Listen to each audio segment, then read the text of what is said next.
Gases are the coolest because you can compress them. You can't compress a solid or a liquid.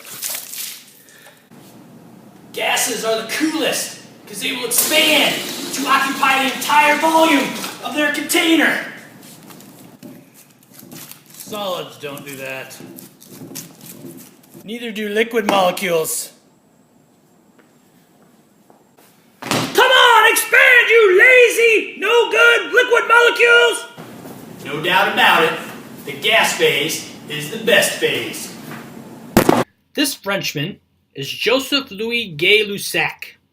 In the early 1800s, he published some explanations on the behaviors of gases. One of those explanations involved the relationship between the pressure of a gas and the temperature of a gas. Before going into more detail, it is important to have an understanding of the concept of pressure.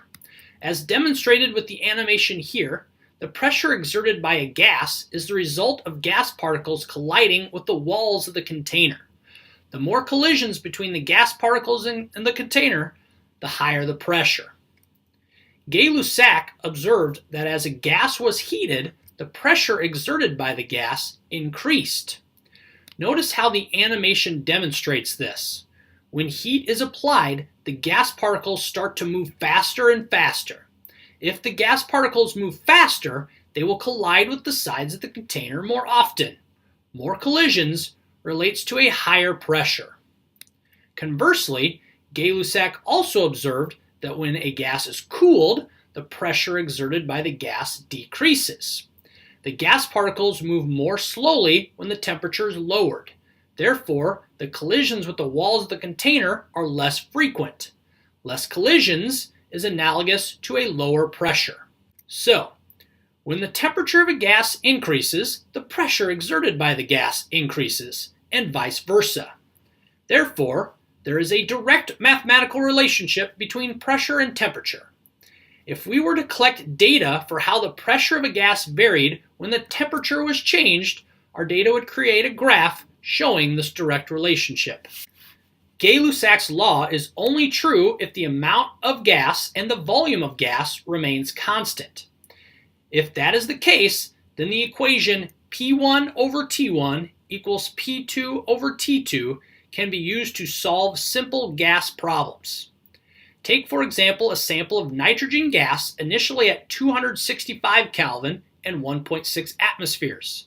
What would the new pressure be if the temperature of the gas was increased to 348 Kelvin? Let's organize the data. P1, the initial pressure, is 1.6 atmospheres. The initial temperature, T1, is 265 Kelvin.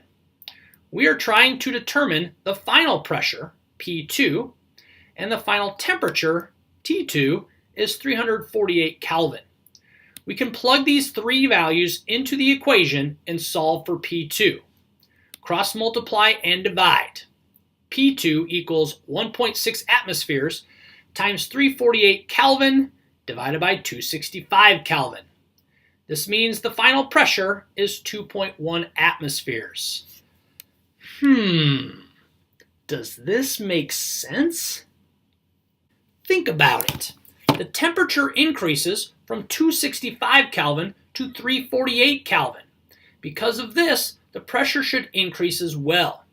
Remember, a direct relationship exists between pressure and temperature. The pressure does increase. It changes from 1.6 atmospheres to 2.1 atmospheres. Beautiful.